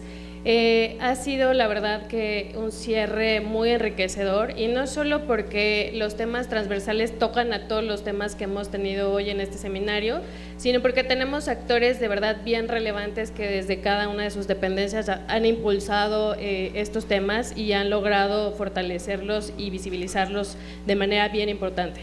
Entonces, desde Coneval les agradecemos profundamente esta participación y les voy a hacer entrega de un modesto reconocimiento por habernos acompañado. Entonces, gracias a las ponentes por su valiosa intervención. El Coneval también agradece la participación de todas y todos. Sin duda, las reflexiones aquí expresadas servirán para la construcción y consolidación del sistema de monitoreo en la Administración Pública Federal.